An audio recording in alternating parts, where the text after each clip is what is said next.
그 은혜들, 보이지 않는 영역 속에 감춰진 은혜들을 오늘 한번 찾아보기를 원해요. 이사야 선지자가 이 말씀을 썼을 그 당시는 이스라엘 백성들이 포로로 끌려가기 100년 전이에요. 그 말씀은 뭐냐면 이스라엘 백성들이 나중에 100년 후에 너희가 포로로 끌려가면 그 포로 끌려간 그곳에서 이렇게 고백할 거라는 거예요. 여호와께서 우리를 버렸고 우리를 잊으셨다. 이렇게 고백할 거라는 거를 이사야 선지자가 100년 전에 쓴 거예요. 이스라엘 백성들이 함께 주님이 함께함을 잊어버렸어요. 그 포로 속에서 너무 그 포로 생활이 힘들고 고달프고 너무 고통스러우니까 하나님 우리 버리셨구나 이렇게 생각할 정도로 그 하나님을 잊어버리고 있었어요. 근데 저와 여러분 우리 삶 속에도 마찬가지인 것 같아요. 우리가 어려움을 겪을 때 보면 갑자기 우리 가족 중에 누군가가 진짜 중한 병이 들거나 갑자기 우리 사업이 정말 문을 닫게 된다거나 갑자기 우리 자녀를 잃어버린다거나 그런 큰 고통이 찾아오면요 정말 의심이 들 정도로 하나님이 정말 살아계신 거 맞나? 우리 자녀라고 했는데 영원토록 함께 하신다고 했는데 정말 살아계신 거 맞나? 이렇게 느낄 정도로 우리한테 깊은 어려움이 물질적으로 또한 이렇게 건강으로 이런 어려움들이 찾아오면 우리는 그렇게 고백할 수밖에 없어요. 그런데요 하나님은 그 상황 속에서도 나는 너희를 결코 나는 떠나지 않아. 난 너희를 결코 버리지 않아. 그 음성, 오늘 그 음성을 들어볼 건데요. 여러분들 잘 아실 거예요. 성경 속에 나오는 요셉을 잘 아실 거예요. 형제들, 12명의 형제들 중에서도 가장 아버지께 사랑받는 정말 모든 사랑을 독차지하는 그런 아들이었어요. 정말 부러움 없이 그렇게 사는 아들이었어요. 환경이 갑자기 어려움이 닥쳤잖아요. 저와 여러분 가운데도 갑자기 어려움이 닥칠 수 있어요. 요셉한테 이런 갑자기 어려움이 닥쳤을 때 요셉은 감사하지 못했을 거예요. 그런데 그때 어떤 말씀을 하나님은 그때도 요셉과 함께 하심으로 말씀에 있어요. 요셉과 함께 하셨대요. 근데 하나님이 함께 하시면 요셉이 다시 회복돼서 부모님 아버지한테 돌아가든가 노예에서 좀 회복되든가 그래야 될 거 아니에요. 하나님이 분명히 함께 하심으로 했는데 요셉의 생활은 나아지는 게 없어요. 오히려 보디발의 아내가 유혹할 때 요셉은 그 보디발의 아내의 유혹을 뿌리쳐요. 요셉이 정말 감사하지 못했을 수도 그리고 정말 슬프고 외롭고 막 처절했을 수도 있지만 그 상황에서 정말 잘한 것이 있다는데 그게 뭐냐면 하나님을 인정한 거예요. 그렇게 정말 그 상황 속에서도 하나님의 살아계심을 인정했는데도 요셉이 삶이 나아지지 않아요. 바로 회복되지 않아요. 오히려 더 누명을 쓰고 감옥의 죄인의 신세가 돼요. 저와 여러분 삶 속에서 하나님이 함께 하시는데도 우리는 어려움을 겪어요. 자녀의 고통을 겪고 물질의 고통을 겪고 건강의 고통을 겪어요. 하나님이 함께 하셔도 그럴 때라도 하나님이 보이지 않고 느껴지지 않고 어떤 만져지지 않아도 여러분 저와 여러분들이 요셉처럼 해야 될 게 뭐냐면 하나님 인정하시는 거예요. 하나님 내가 이 상황이 정말 어려워도 하나님 분명히 살아계십니다. 하나님 분명히 이 시간 살아계십니다. 하나님 영원토록 나와 함께 하신다고 하셨습니다. 인정하는 거예요. 하나님을 인정하면 하나님이 살아계심을 드러내세요. 요셉이 보이지 않았던 자기 현실은 노예였고 자기 현실은 깜빵 속의 죄인이었지만 보이지 않던 하나님의 은혜가 보이기 시작해요. 하나님이 그 은혜들을 보이게 해주세요. 내가 너를 잊지 아니할 것이라. 우리 삶의 모든 순간 동안 내가 너를 잊지 아니할 것이다. 하나님의 약속은 영원이에요.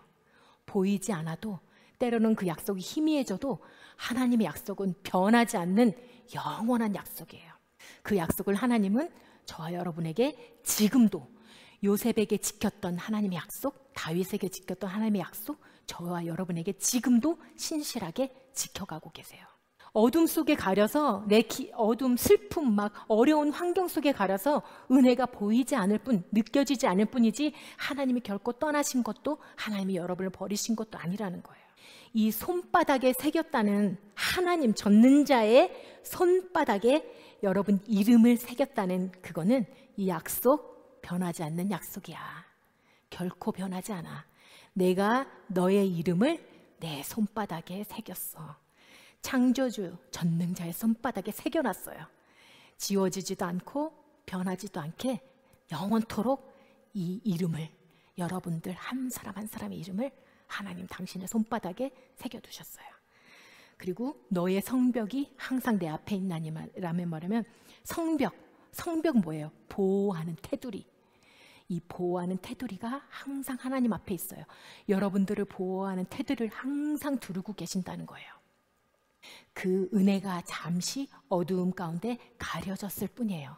근데 여러분이 그 가려진 상황에서 하나님 살아계십니다, 끊임없이 요셉과 같이 인정하면 하나님이 그 어두움을, 그 은혜를 드러내세요. 요셉을 어떻게 드러내셨냐면, 하나님은 요셉을 총리의 자리에 앉히면서 이제 그 은혜들을 드러내서 눈에 보이게 하세요. 총리의 자리에서 많은 사람들을, 기근 가운데서 죽어가는 많은 사람들을 구하게 하고, 또 자기 형제들, 원수 같았던 형제들을 구하게 하고, 정말 이 은혜를 드러내지 않아서 요셉이 노예 신분 동안, 감옥살이 하는 동안 그 은혜들을 어쩜 깨닫지 않았다면, 하나님이 드러내시지 않았다면 요셉은 형들을 봤을 때 죽이고 싶었을 거예요. 자기를 이렇게 어려운 그 청소년기의, 그 사춘기 청소년기의 시절을 어렵게 고통스럽게 보내게 한 형제들을 용서할 수 없었을 거예요. 근데 하나님은 먼저 만지셨어요. 요셉을 먼저 은혜를 부어주셔서, 은혜가 충만하니까 하나님의, 자기가 보이지 않았던, 노예 생활 동안 보지 못했던 하나님의 은혜를 보고 나니까, 자기가 감방에서 죄수의 신분으로 살아가면서 보지 못했던, 가려졌던 은혜들을 하나님이 보게 하시니까 그 은혜가 너무 커서 형제들을 봤는데도 미워하고, 이 형제들을, 원수를 갚는 게 아니고 사랑으로 덮어요.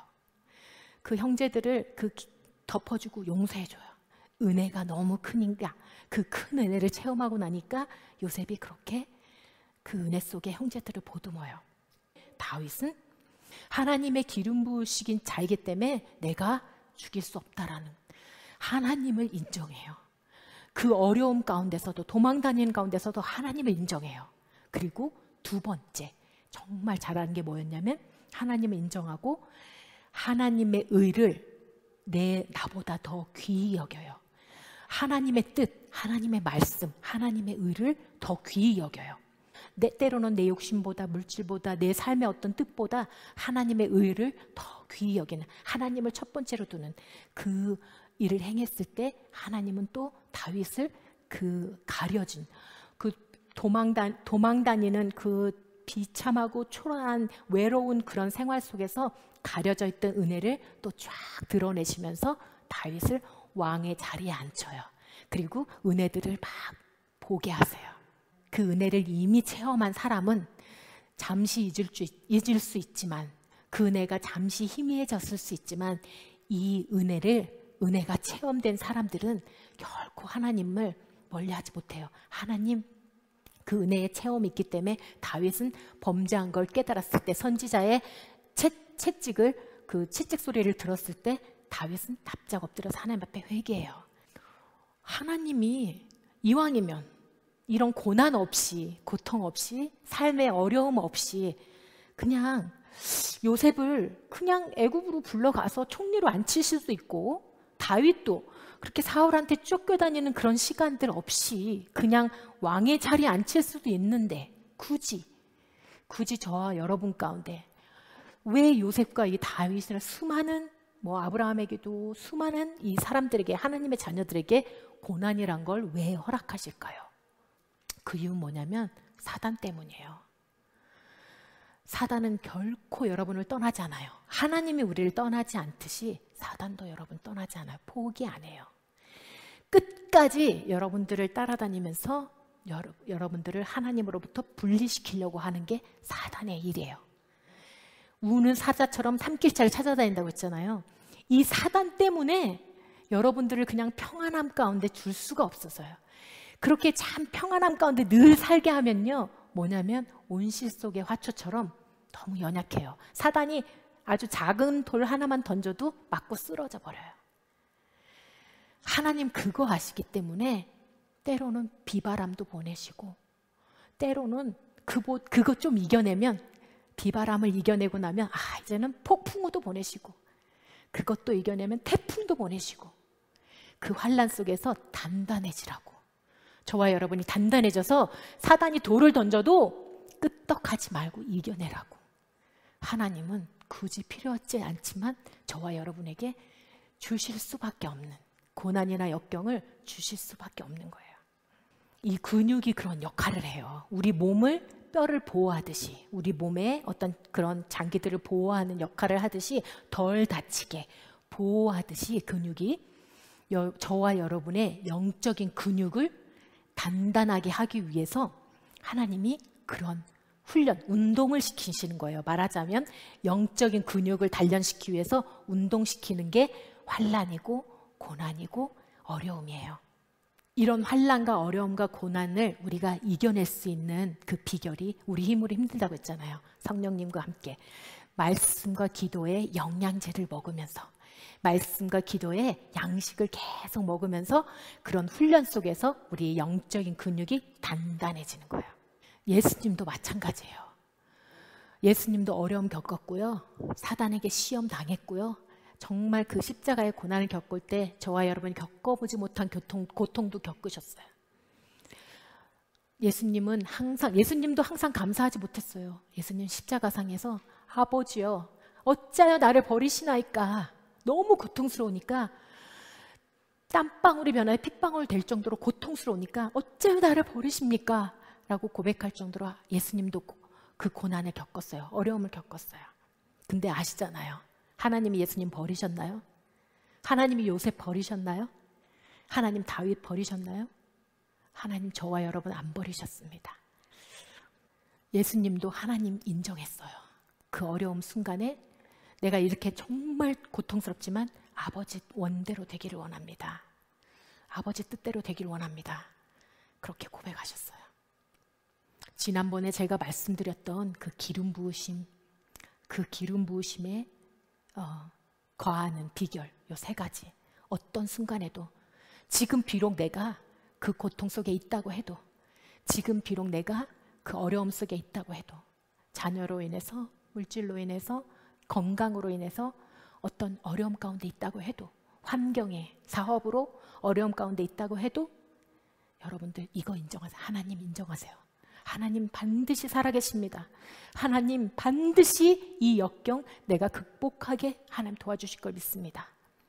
그렇게 하나님 인정하시고, 끊임없는 사단의 돌던짐, 죄로 자꾸 넘어뜨리려고 하는 돌던짐 속에서도 하나님 의를 더 귀히 여기는 저와 여러분들 되시고요, 또 정말 넘어지더라도 또 바짝 일어나서 또 회개하고 또 일어서는, 넘어지면 또 일어서는, 정말 오뚜기처럼 일어서는 그런 저와 여러분 될 수 있기를, 하나님의 의를 지켜내고 참으로 회개하면서 그렇게 지켜낼 수 있는 저와 여러분 되기를 오늘 이 말씀을 통해서 간절히 기도합니다.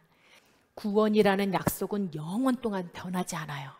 하나님의 약속은 변하지 않지만 우리가 그 약속 안에 들어가지 못할 수도 있어요. 제가 여러분에게 오늘 약속을 드려요. 다음 주에 오시는 분들은 제가 여러분에게 선물 하나씩 드리겠습니다 라고 약속을 했어요. 그런데 그 다음 주가 돼서 한 분 한 분 오셨는데, 어떤 분은 나 갑자기 일이 터졌어요. 나 못 가. 지금 그 선물보다도 나 지금 이거 해결해야 돼 하고 안 왔어요. 여기에 나오신 분은 그 다음 주에 여기에 나와서 제 약속 가운데 있었던 사람은 선물을 다 받아갔어요. 그러나 약속은 계속 있어요. 제 선물은 여기에 기다리고 있어요. 근데 오지 않았던 사람은, 약속은 있는데 오지 않았던 사람은 선물을 받지 못해요. 그게 바로 하나님의 약속은 영원하지만 하나님의 약속은 불변하지만, 절대 변하지 않고 여러분들 떠나지 않지만 그 약속 안에 참여하는 자가 되어야 된다는 거예요. 내가 그 약속을 취해야 돼. 와서 그거를 취해야 된다는 거예요. 여러분 삶 속에서 성령을 통해서 그 약속을 항상 쥐고 있어야 된다는 거야. 약속을 들었는데 믿음과 결부시키지 못하니까, 믿지 못하니까, 그 자리에 나오지 못하니까 약속을 취하지 못하는 거예요. 여러분들, 저와 여러분들은 오늘 이 말씀, 결코 내가 너를 떠나지 않겠다는 이 약속의 말씀, 이 약속을 참여하는 자 되려면 믿음으로 약속을 취하세요. 삶 속에서 항상 어두움 속에 은혜가 가려져 있을지라도 하나님 살아계심을 인정하시고 그 의를 끝까지 붙들으시고, 내가 죄와 싸워 이기고 비록 내가 죄와 싸워 졌을지라도 하나님 앞에 엎드려 회개하고, 그렇게 끝까지 약속 붙드시는, 약속 안에 거하시는, 그 약속을 취하시는 저와 여러분들 되기를 기도합니다.